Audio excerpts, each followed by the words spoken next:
जय श्री कृष्ण। नमस्कार।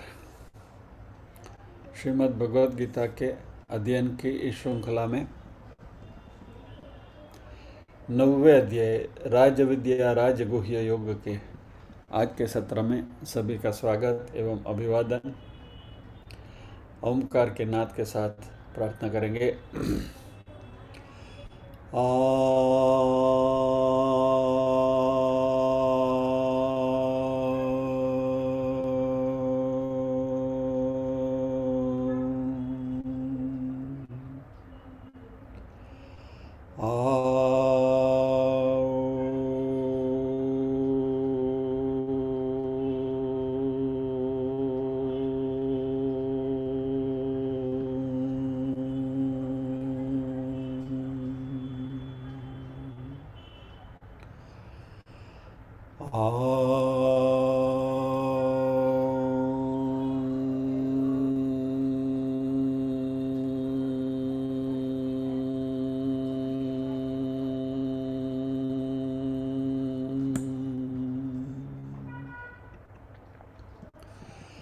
वक्रतुंड महाकाय सूर्यकोटि समप्रभ निर्विघ्नं कुरु मे देव सर्वकार्येषु सर्वदा।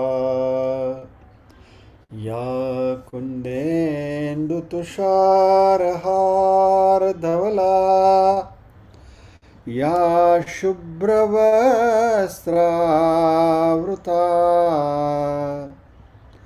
या वीणावरदण्डमण्डितकरा या श्वेतपद्मासना या ब्रह्माच्युतशङ्करप्रभृतिभिः देवै सदा वन्दिता। सा मां पातु सरस्वती भगवती निःशेषजाड्यापहा। वसुदेवसुतं देवं कंसचाणूरमर्दनं देवकी परमानन्दं कृष्णं वन्दे जगद्गुरुम्। ॐ सहना भवतु सहनौ भुनक्तु सह वीर्यं करवावहै तेजस्विनावधितमस्तु मा विद्विषावहै। ॐ शान्ति शान्ति शान्तिः। यत्र योगेश्वर कृष्णो यत्र पार्थो धनुर्धरः तत्र श्रीर्विजयो भूतिर्ध्रुवा नीतिर्मतिर्मम।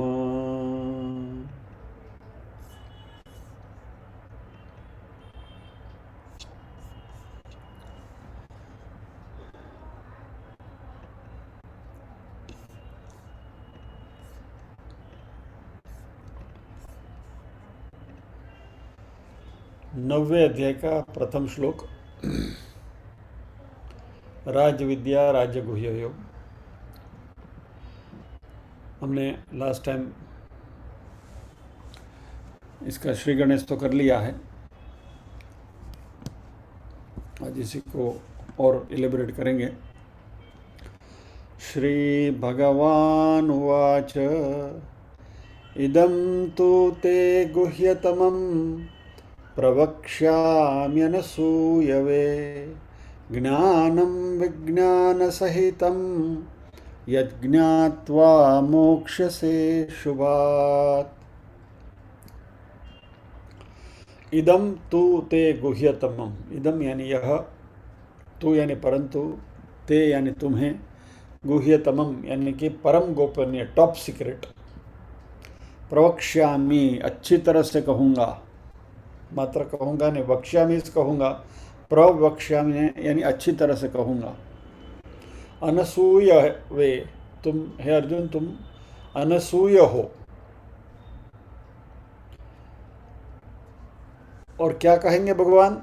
ज्ञानम विज्ञान सहितम, ज्ञान को विज्ञान के साथ यानी कि उसके रहस्य के साथ, परम रहस्य के साथ कहूँगा। यद ज्ञात्वा, जिसे जानकर, मोक्ष से अशुभात यानी अशुभ यानी दुख रूप संसार से तुम मुक्त हो जाओगे। इस पर हम बातचीत कर रहे हैं।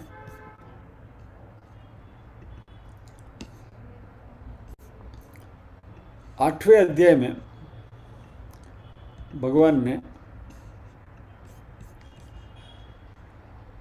कई बातें, कई विषयों पर चर्चा करी। खास करके जैसे हमने देखा था कि सगुण साकार की उपासना के बारे में बात हुई थी, और एक मिनट,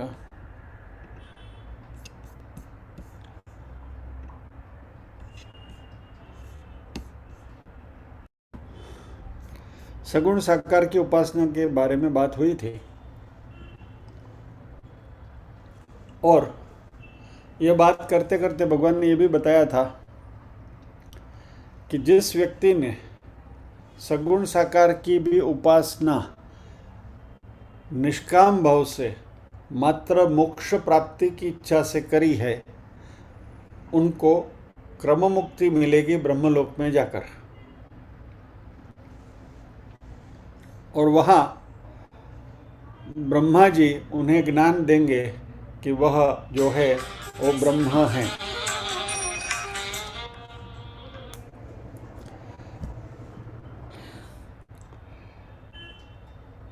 और जब भी उसको पता चलेगा कि वह शुद्ध है, मुक्त है, तो वह इस दुनिया में, विश्व में यूटर्न लेके वापस नहीं आता है। अनावृत्ति उसके लिए होती है। और ये जन्म मरण के जो साइकिल्स हैं, जो चक्कर है, उसमें से वो मुक्त हो जाएगा, और जिसको हम मोक्ष कहते हैं। और यह तभी शक्य होता है जब भी उसको पता भी चले और अनुभूति भी हो कि वह ब्रह्म है, यानी कि हम ब्रह्मास्मि।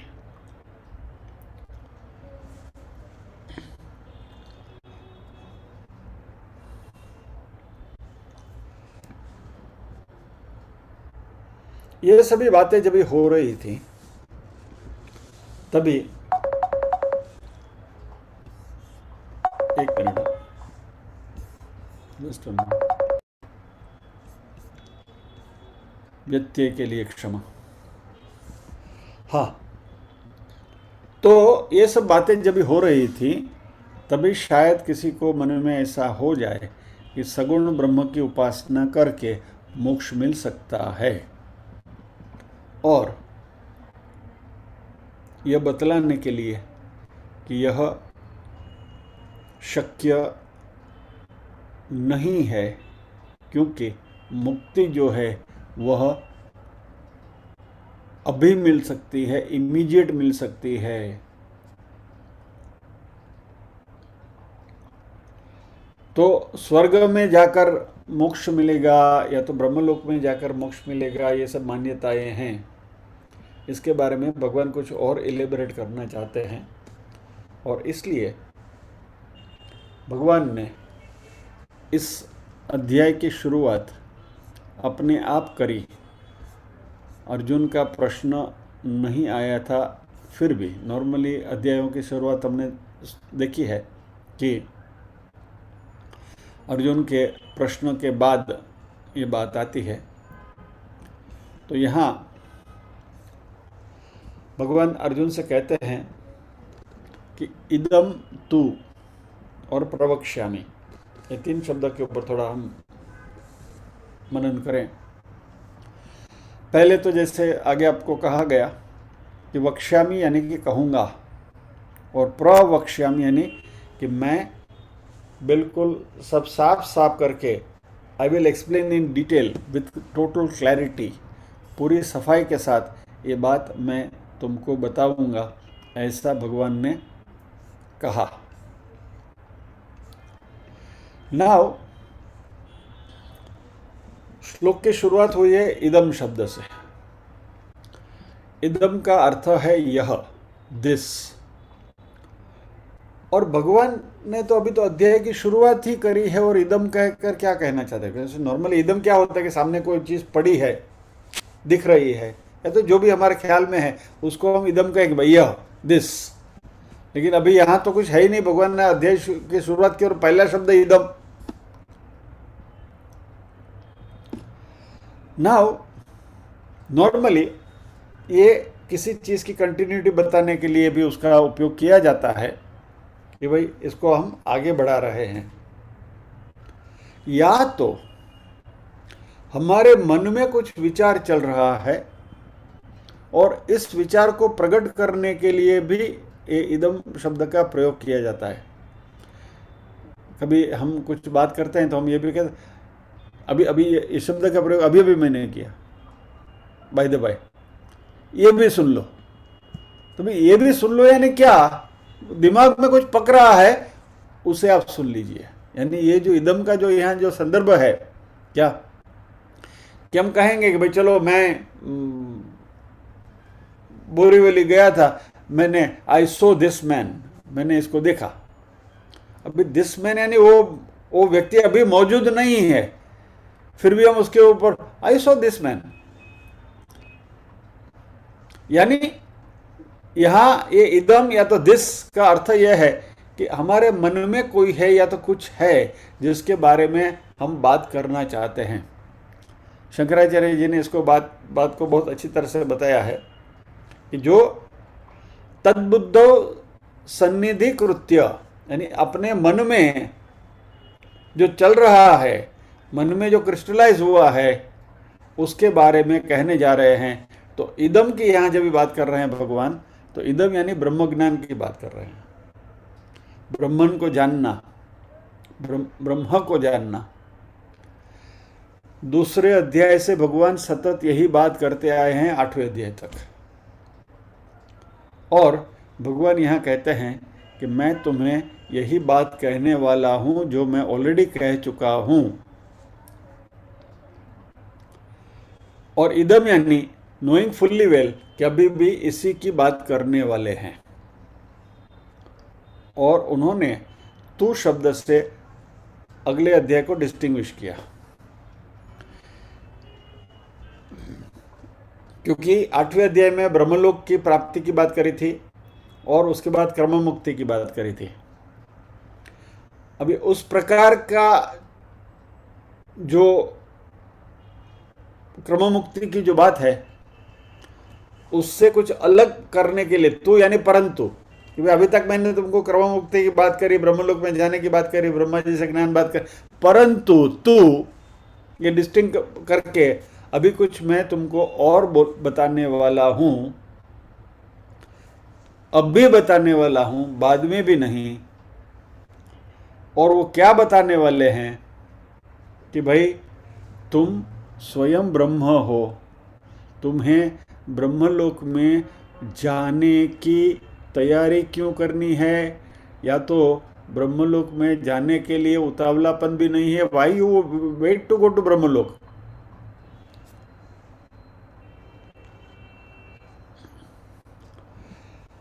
भगवत गीता की यह दृष्टि है, हमेशा बार बार भगवत गीता में बात आती रहती है कि तत्वमसि, तुम ही ब्रह्म हो। और जैसे ही ये बात जानने में आई, and let me put a rider, जैसे ही बात जानने में तो आ गई, हम सबको मालूम है अहम ब्रह्मास्मि, कौन कौन नहीं जानता यहाँ बैठे, सबको मालूम है अहम ब्रह्मास्मि। लेकिन जब उसकी अनुभूति होगी तब हमें पता चलेगा कि हम तो मुक्त ही हैं, वी आर फ्री। और सभी को मुक्त होना है, everyone wants to be free.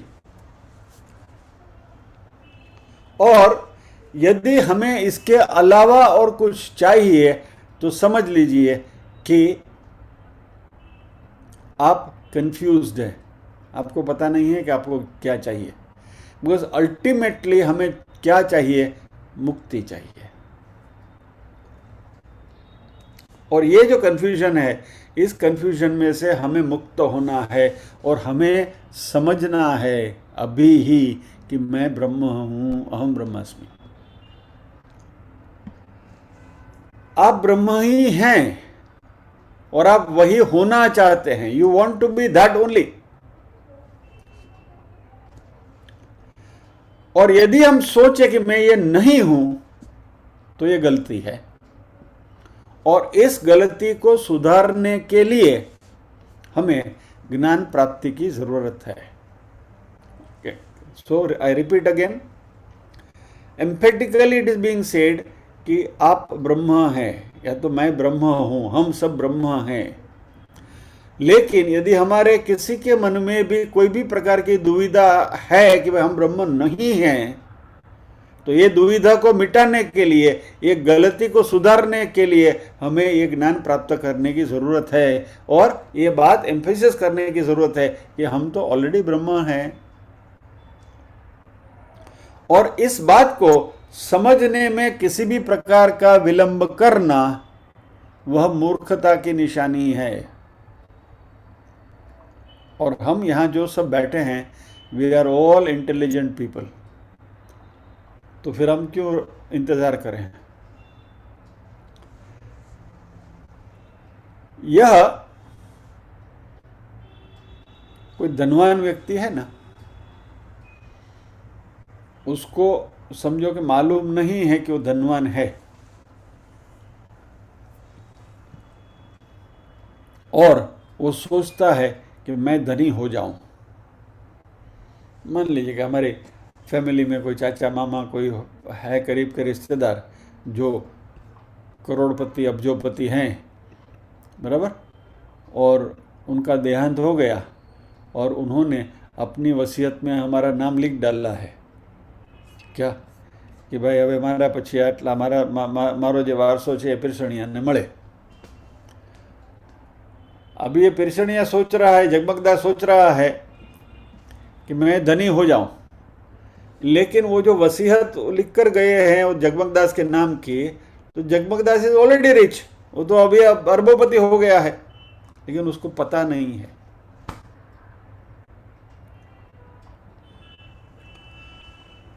सो उसको जो होना है वो धनी बनने की कोशिश कर रहा है, धन प्राप्त करने की कोशिश कर रहा है, बट इज ऑलरेडी रिच। अभी ये जो परिस्थिति है उसमें क्या फर्क है? न तो समय का न तो स्थल का, यानी स्पेस और टाइम दोनों में कोई फर्क नहीं है। इट इज ऑलरेडी देयर, और वह बाद में भी धनी होने वाला नहीं है, क्योंकि वह आज ही धनी है, ही इज ऑलरेडी रिच। और ये जो धनवानता है या तो धनीपना है, रिचनेस, वो उससे कहीं भी अलग नहीं है, तसु मात्र भी अलग नहीं है। तो उनका रियलिटी में धनी होना, धनवान होना, और उसको मैं धनवान हूं वो महसूस करना, वो दोनों के बीच में अंतर क्या है कि अभी तक उसको पता नहीं चला है कि वसीयत मेरे नाम पर लिखी गई है और मैं आज से अरबोपति हूं। So the only difference is you do not know that ignorance. वो जो अज्ञान है, वो अज्ञान की वजह से हमें पता नहीं चलता कि मैं बिलियनर हूं। तो करना क्या है? You have to remove that ignorance. वो जो अज्ञान है, जो मिसकंसेप्शन है, उसको आपको निकालना है, उसको वसीयत दिखा दो, बात खत्म हो गई। इसी तरह राइट नाउ वी आर ब्रह्मन, हम ब्रह्म ही हैं, और इस बात की अनुभूति करने के लिए कोई समय मर्यादा की जरूरत नहीं है. We need not even postpone that thought coming to our mind. और हमें यह जानने के लिए ब्रह्मलोक जाने की जरूरत नहीं है. यानी किसी भी प्रकार की उपासना करके ब्रह्मलोक में जाकर ब्रह्मा जी से ज्ञान प्राप्त करके अहम ब्रह्मास्मि जानने की जरूरत नहीं. हम स्वयं ब्रह्म हैं. लाइक दैट रिच मैन्स वसीयत, हमारे नाम की वसीयत लिखी गई है. हम तो स्वयं ब्रह्म हैं.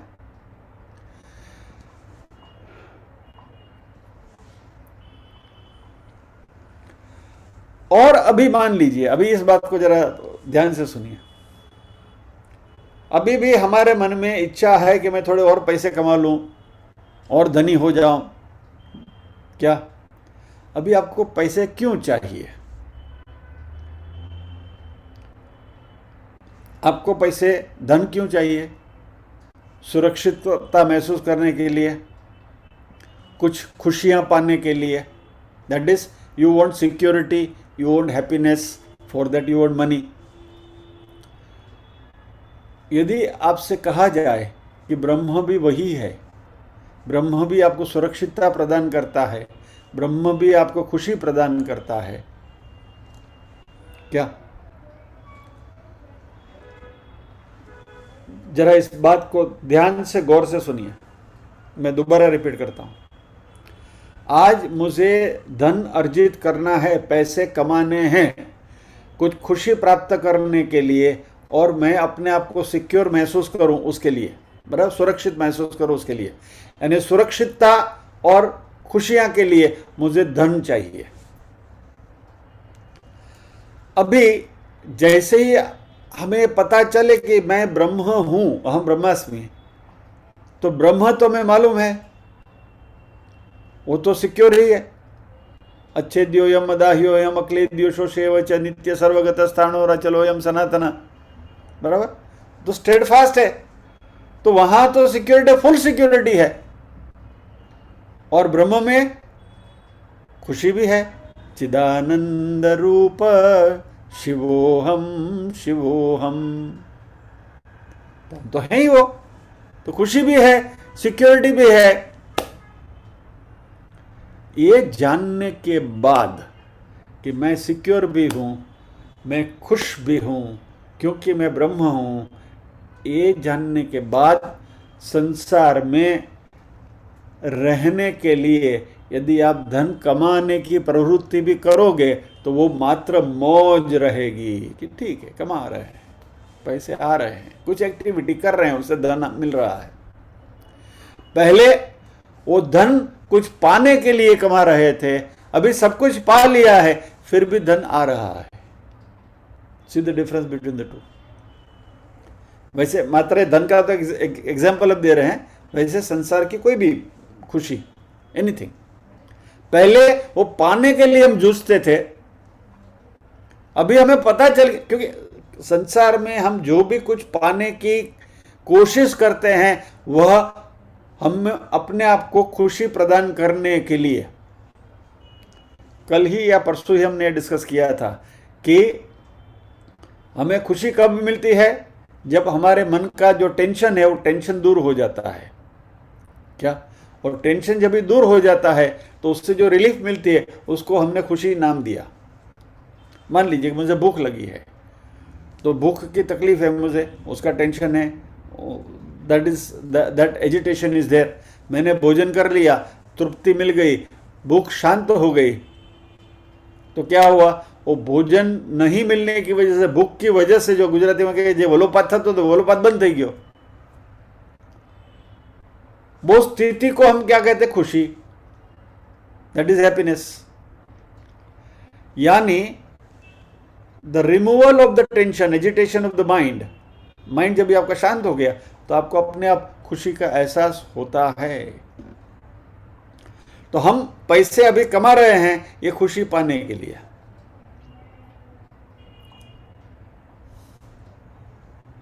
लेकिन यदि आप खुशी पाने के लिए धन कमाओगे तो वो धन आपके पास रहेगा नहीं रहेगा उसकी कोई गारंटी नहीं है।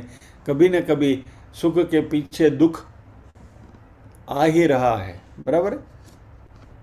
वो अपना कवि मुकेश जोशी की वो कविता हमने बहुत समय पहले देखी थी, सुख दुख नी डबल सवारी। याद है आपको किसी को? साइकिल के पीछे सुख और दुख चल रहे हैं। कभी दोबारा चांस मिलेगा तो सुनेंगे हम। जिनको याद है या तो जिनके दिमाग में है उनको I am just giving a pointer to that. तो खुशी पाने के लिए सब हम करते हैं, लेकिन जब आपको पता चल गया कि आप स्वयं ब्रह्म हैं तो फिर ये खुशी कहीं और ढूंढने के लिए जाना नहीं पड़ता है। और फिर जो भी एक्टिविटी आप कर रहे हैं वो चल रही है by the by, it is just happening, you are not doing it now, that is the difference. जब तक अहम ब्रह्मास्मि की प्रतीति नहीं होती है तब तक कर्ता भाव रहता है। आपको लगता है कि मैं ये कर रहा हूं या तो कर रही हूं। जिस दिन पता चल गया कि मैं ब्रह्म हूं, उसकी अनुभूति, पता तो है सबको, अनुभूति जिस दिन हो गई, जिसका जब एहसास हो गया, परसेप्शन हो गया, बाद में जो भी संसार में हो रहा है it is simply happening, you are not doing anything. और ये जो पूरा स्विच ओवर है वही इंपॉर्टेंट है। तो हमें करना क्या है? हमारे मन में जो इग्नोरेंस है, जो अज्ञान है, अभाव का जो भाव है, वो प्रॉब्लम को आप सॉल्व करिए। मैं ब्रह्म हूं, जिसको मैं खोज रहा हूं वही मैं हूं, इस बात की प्रतीति हो जाए तो फिर मजे ही मजे है। इसलिए भगवान ने तू शब्द से इस अध्याय की शुरुआत करी। तो वह अगले जो डिस्कशन थे 8वें अध्याय के, जहां ब्रह्मलोक की प्राप्ति वगैरह की जो बात थी, उससे अलग बताकर, उससे डिस्टिंग्विश करते हुए भगवान अभी कुछ नई बात बताने वाले हैं, और जो हमें यहाँ का यहाँ सदियों मुक्ति के लिए हमें राह दिखाएगा, वैसी बात भगवान कर रहे हैं। इसलिए भगवान ने कहा इदम तू ते प्रवक्ष्यामि, अभी मैं तुम्हें वो बताने जा रहा हूं। और ये 3 प्रथम श्लोक जो हैं उसमें भगवान इस विषय की शुरुआत कर रहे हैं। और विषय क्या है? ईश्वर ज्ञान। 90वें अध्याय का मुख्य विषय है ईश्वर के विषय में तत्व ज्ञान या तो ईश्वर का ज्ञान, ईश्वर ज्ञानम। अब यह जो ईश्वर तत्व है उसके 2 पहलू है। एक नीचे का, I would say inferior for sake of understanding, and another is ऊपर का यानी सुपीरियर। 7वें अध्याय में इसको लेबल भी दिए थे भगवान ने, अपरा प्रकृति और परा प्रकृति। अपरा प्रकृति यानी निचला स्वरूप, सगुण स्वरूप, सगुण साकार ब्रह्म की जो हम बात कर रहे थे, यानी वह ब्रह्म, वह परमात्मा जो सगुण है, जिसमें एट्रीब्यूट्स है, जिसमें गुण है। और हमारे कोई भी इष्ट देव आप ले लीजिए, ये सारे के सारे ये अपरा प्रकृति में ही आएंगे, क्योंकि उन सब के नाम और रूप हैं। They have name and form.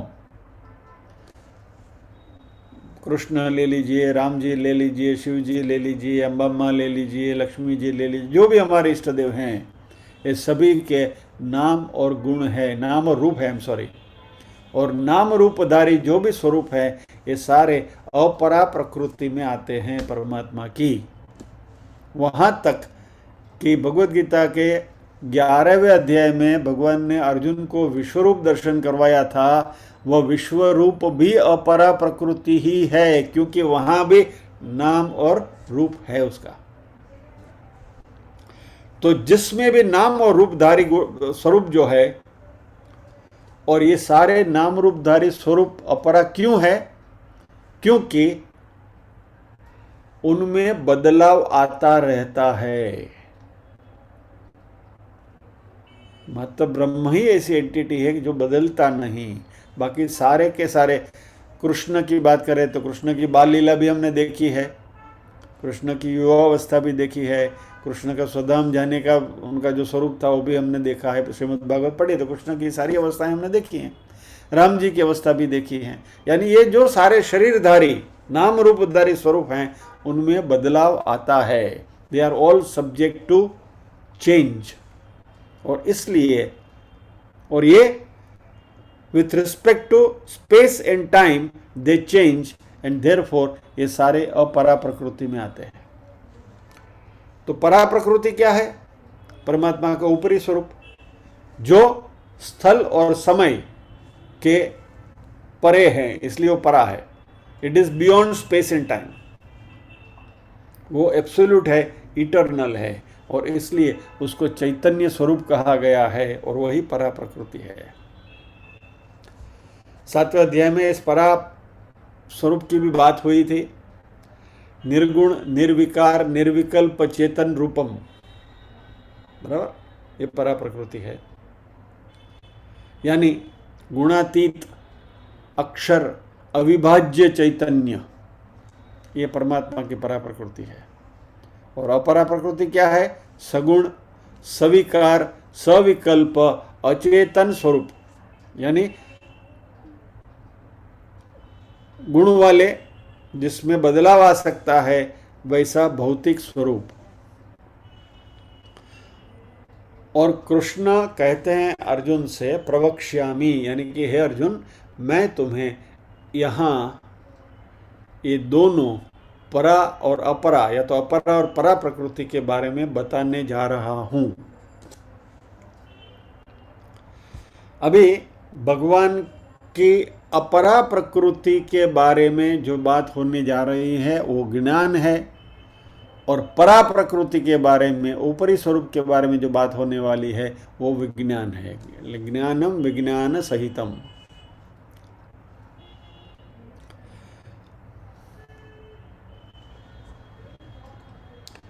वैसे ये राजविद्या राजगुह्य योग है।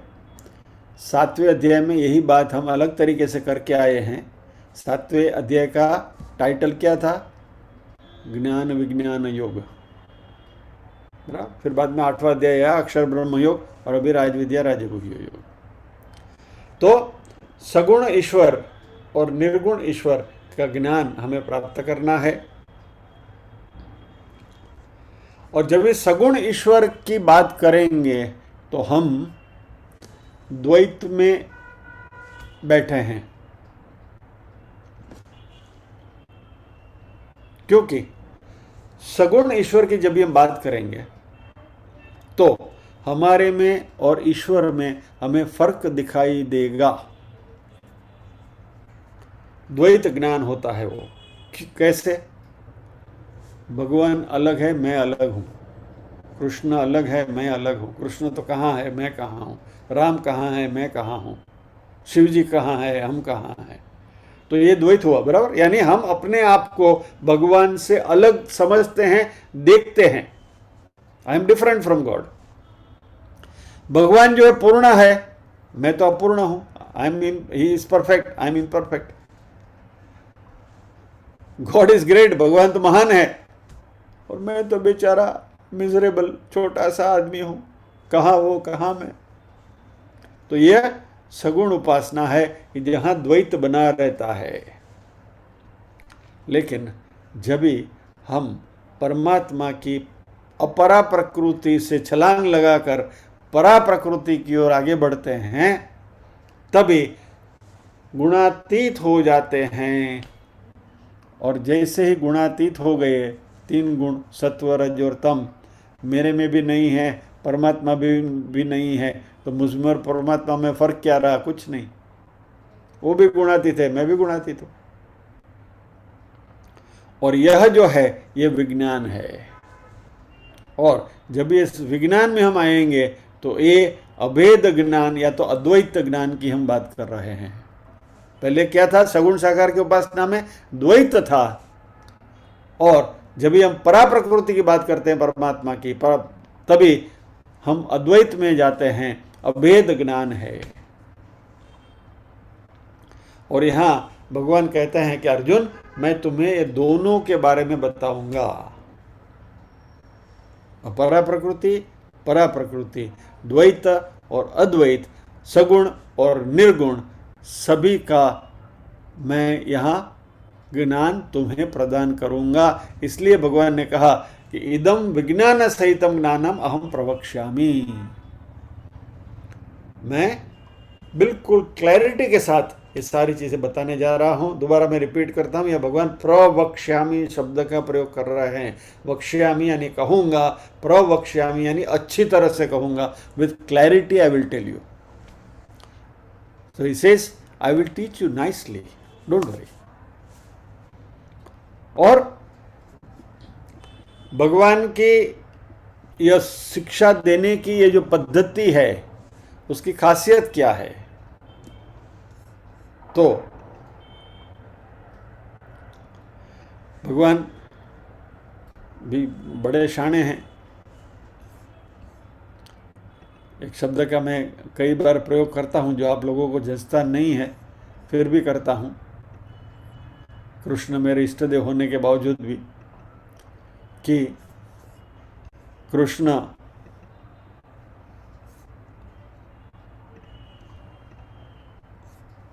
बड़े हरामी हैं।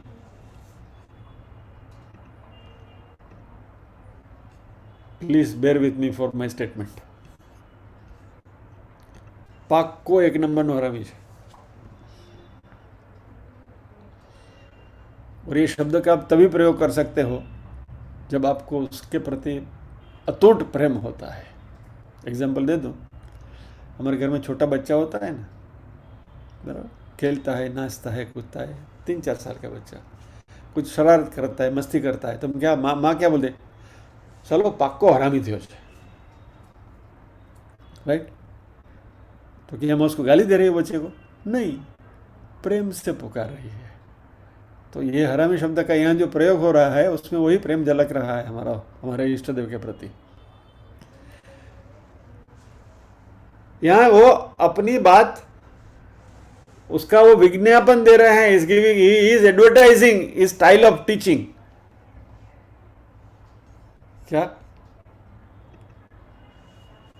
लोगों को आकर्षित करने के लिए कुछ प्रचार, कुछ विज्ञापन तो होना चाहिए ना। लेकिन यहाँ ये हमारे टीवी के ऊपर आते हैं वैसे कमर्शियल विज्ञापन नहीं है कि हमें कोई गलत फहमी या तो गलत राह पर ले जाने वाला विज्ञापन नहीं है। यह भगवान जरूर उसके बारे में डांडी पीट के ढोल नगारा बजा के बता रहे हैं, अर्जुन मैं तुम्हें कुछ कहने वाला हूं। क्या?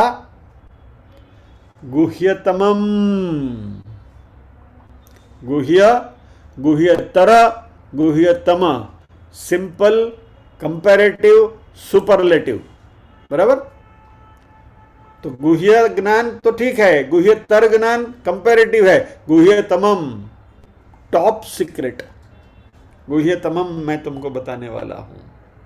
और ये ज्ञान ऐसा है कि तुम्हें कहीं नहीं मिलेगा।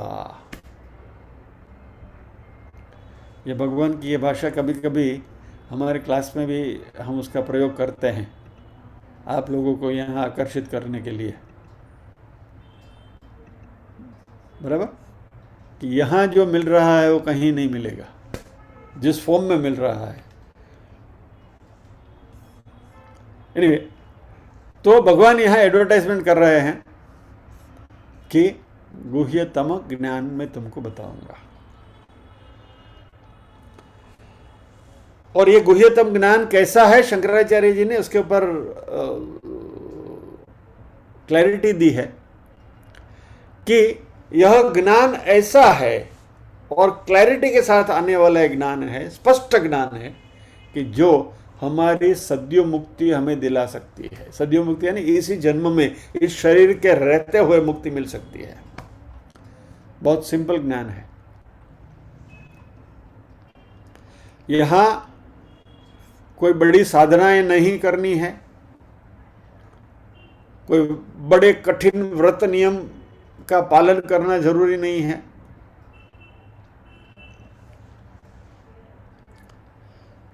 यहां जो बात होने वाली है, शंकराचार्य जी के शब्द में कहूं तो, साक्षात मोक्ष प्राप्ति साधना। 9वें अध्याय में राजगुह्य राजयोग में साक्षात मोक्ष प्राप्ति की साधना के उपाय भगवान बताने वाले हैं। अभी आप कहेंगे कि बस तो कल्याण हो गया, राज विद्या का राजगुह्य महीना 2 महीने में 3 महीने में तो खत्म हो ही जाएगा, बस फिर बाद में मुक्ति खत्म, भगवत गीता के क्लास में भी आने की जरूरत नहीं, चलो मौज।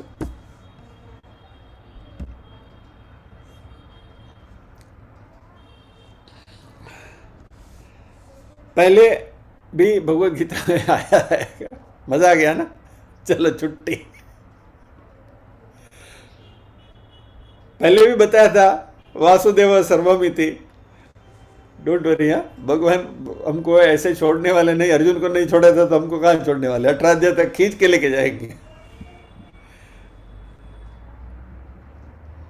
वासुदेवम सर्वमिति, इस जगत में जो भी कुछ है इज नथिंग बट वासुदेव। ये जो पूरी सृष्टि है वो उनसे अलग नहीं है, और क्योंकि इस सृष्टि में उनसे कुछ भी अलग नहीं है और हम भी इसी सृष्टि का हिस्सा है, इसलिए हम भी उससे अलग नहीं है। Simple, absolutely simple logic.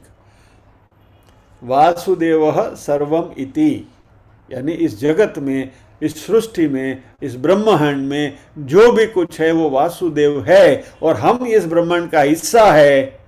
And क्योंकि ब्रह्मांड वासुदेव है, हम भी वासुदेव है। We are not separate from him. तो यदि हम उनसे अलग नहीं हैं तो वो जैसे हैं वैसे हैं हम। समुद्र के पानी की आपको एनालिसिस करनी है, समुद्र के पानी को छोड़ो, चलो अपने ब्लड की एनालिसिस करनी है, तो पैथोलॉजिकल लेबोरेटरी में जाकर आप खून देकर आते हैं तो इतना सा खून लेता है ना। पूरे शरीर के खून की एनालिसिस करने के लिए शरीर में जितना भी खून है उसको सारा का सारा निकाल के बाहर निकालना नहीं पड़ता है। You have to just take 5 ml 10 ml of blood, you analyse it, और शरीर में खून का जो कंस्टिट्यूएंट्स है वो सबका पता चल जाता है। तो इसी तरीके से यदि if that is known the whole is known, तो जो पूरा खून है वही हम हैं, तो वही ईश्वर का हम अंश हैं। तो if he is total we are also total. वो संपूर्ण है तो हम भी संपूर्ण है। और यह ज्ञान मिलने से, again I am repeating the word, there is a difference between knowledge and wisdom. Knowledge ये जानकारी है, विजडम है ये अनुभूति वाला ज्ञान है। तो हमें यह पूरी जो भगवत गीता की हमारी जो यात्रा है ना, इसमें हमें नॉलेज से विजडम की ओर जाने की यात्रा है। यानी जो भी इंफॉर्मेशन हमें प्राप्त होती है, माहिती जो हमें प्राप्त होती है श्रवण से, उसको मनन और निधिध्यासन के द्वारा इसको हमें अनुभूति में कन्वर्ट करना है। ये सारी एक्सरसाइज हमें यहाँ बैठे बैठे भगवत गीता के क्लासेस में करनी है। तो वासुदेव सर्वम इति ये कोई मान्यता नहीं है, ये विजडम है, इसको हमें कल्टीवेट करना पड़ेगा। इसी बात को छांदोग्योपनिषद में भी यही बात करी है, आत्मैव इदम सर्वम। वहाँ वासुदेव इदम सर्वम कहा, या आत्मैव इदम सर्वम कहा, वही आत्मा, वासुदेव ही आत्मा है।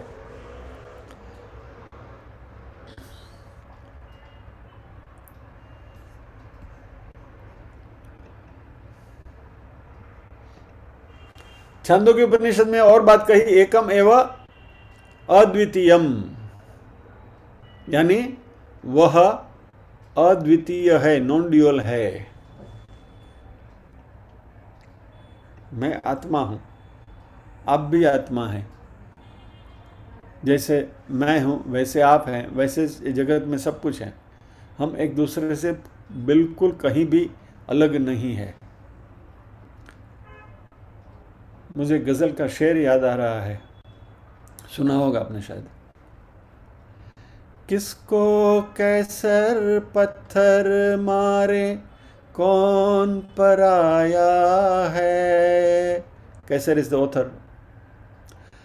किसको कैसर पत्थर मारे कौन पराया है। शीश महल में एक एक चेहरा अपना लगता है। शीश महल में एक एक चेहरा अपना लगता है। हम भी पागल हो जाएंगे ऐसा लगता है। दीवारों से मिलकर रोना अच्छा लगता है। पंकज उदास की गाई हुई गजल सुनी होगी आपने। किसको कैसर पत्थर मारे कौन पराया है। शीश महल में एक एक चेहरा अपना लगता है। सर्वम खलविदम ब्रह्मा, हम सब ब्रह्मा है। ये नॉन ड्युअलिटी जो है, ये अद्वैत जो है, इसकी अनुभूति हमें करनी है। अभी ये बात समझ में आ गई, अनुभूति में आ गई, तो आप मुक्त ही हैं, यू आर फ्री। थोड़ी एनालिसिस करिए। जगत में हमें बंधन किसका है, सोचिए इस बात को। इस जगत में हमें बंधन किसका है। हमारे मन के अंदर जो राग और द्वेष है वही हमें बांधते हैं। राग यानी प्रिय, द्वेष यानी अप्रिय, लाइक्स एंड डिसलाइक्स। अभी मैं भी वही हूं जो आप हैं, तो फिर लाइक्स और डिसलाइक्स की बात ही कहां रही। शीश महल में हर एक चेहरा अपना लगता है। राग द्वेष को जैसे द्वंद्व निपट गए, चले गए, तो फिर आनंद किसका है, मुक्ति का ही है। वी आर फ्री, क्योंकि बंधन राग द्वेष का ही है, लाइक्स एंड डिसलाइक्स का। Moment you are free from it, बस मुक्ति, फिर तो मौज ही है, कोई तकलीफ ही नहीं। पची मने कोईनु खोटू लागे नहीं, कोई मने कहीं पर कीधु भले कही दीधु, काई वांधो नहीं, कीधा करे तो जलसा करो, मौज करो।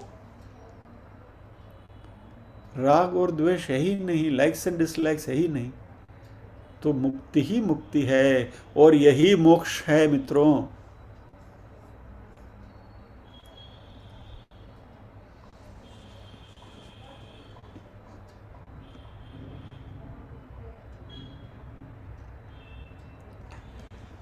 जो अपने आप को इस भाव से अलग देखते हैं वही बंधन में हैं, और उनको वही अनुभूति होती है। क्षयलोकः भवन्ति, यानी you are going to perish, ये बात तभी आती है। और जब भी हम मोक्ष की बात करते हैं तो ये जो बंधन है वो क्लैरिटी से हमें दिखता है। निशंक रूप से यदि हमें देखना है, यानी कि जो अपने आप को ब्रह्म के अलावा और किसी भी स्वरूप में देखता है, तो वह अपने आप को मृत्यु के हवाले करता है। Because you perish, you are dead, or you will die only if you feel that you are not Brahma. यदि आपको पता चल गया, उसकी अनुभूति हो गई, तो मृत्यु का भय अपने आप निकल जाता है।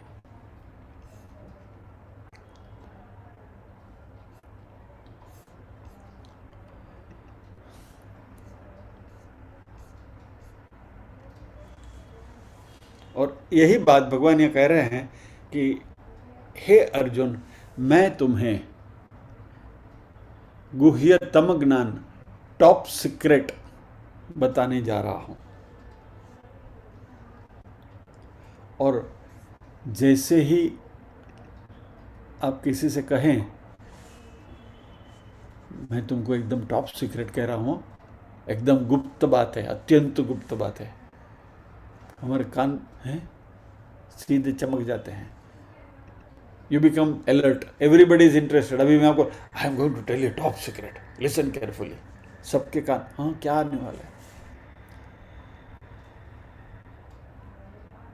भगवान कहते हैं कि ये टॉप सीक्रेट मैं तुमको बिल्कुल मुफ्त में, फ्री में बताने वाला हूँ। ये उनकी करुणा है। और ये मात्र टॉप सीक्रेट, अति गुह्य, अति गुप्त ज्ञान है, इतना ही नहीं, इसकी फलश्रुति भी बताई है कि ये जानने के बाद तुम्हारा क्या होगा। यह ज्ञान प्राप्त करके तुम्हें क्या मिलेगा, वॉट यू विल गेट। यद ज्ञात्वा अशुभात मोक्ष से, जिसको जानकर, यानी मात्र you are not studying for sake of studying, जानने के लिए नहीं जान रहे हो, you get lot of practical benefit out of it. उसके बहुत सारे फायदे हैं ये ज्ञान के, ये विजडम के। और हमें सबको इसी में इंटरेस्ट है कि भाई हमें मिलेगा क्या। ये सारी बातें हो रही हैं, but what will I get. तो प्रैक्टिकल बेनिफिट इज यद ज्ञात्वा अशुभात मोक्ष से, जिसको जानकर भगवान यहां प्रॉमिस कर रहे हैं कि यह ज्ञान को प्राप्त करने के बाद अशुभात मोक्ष से, अशुभ यानी अमंगल और अमंगल यानी कि संसार, ये जानने के बाद तुम संसार से मुक्त हो जाओगे। कैसे? संसार के जितने भी साइकोलॉजिकल प्रॉब्लम्स हैं, मुझे तो लगता है कि राजविद्या राजगुह्य योग है ना, ये सबको सीखना चाहिए। और यदि सबने सीख लिया ना तो जितने सारे साइकेट्रिस्ट हैं ना, सबकी छुट्टी हो जाएगी, फिर वहाँ कोई जाएगा ही नहीं, हल्के फुल्के हो जाओगे सारे के सारे प्रॉब्लम। सबसे पहले तो क्या, हमारे अंदर जो षड्रिपु हैं, कौन से बोलो? काम, क्रोध, लोभ, मोह, मद, मत्सर। बराबर? काम, क्रोध, लोभ, मोह, मद, मत्सर, ये सारे के सारे छः के छः षड्रिपु हैं, वो गायब हो जाएंगे। और आगे जैसे आपको बताया, राग द्वेष से मुक्ति मिल जाएगी। और ये सब जानने के बाद, निकल जाने के बाद क्या होगा? कुछ नहीं, मन शांत। All source of agony, all source of pain, तकलीफ, ये वो सब कुछ मानसिक जो भी खलबली है, सारी बंद। और हमें जीवन मुक्तता की अनुभूति होगी। और इस ज्ञान का यह फायदा है। और अर्जुन से भगवान कहते हैं कि ये ज्ञान मैं तुम्हें देने वाला हूं।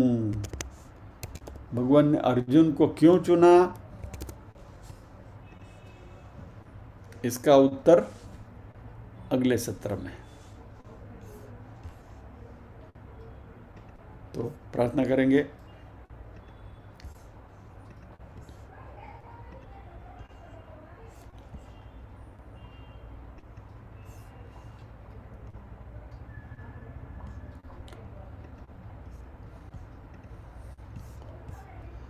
ओम असतो मा सद्गमय, तमसो मा ज्योतिर्गमय, मृत्योर्मा अमृतंगमय। सर्वेषां स्वस्तिर्भवतु, सर्वेषां शान्तिर्भवतु, सर्वेषां मङ्गलं भवतु, सर्वेषां पूर्णं भवतु।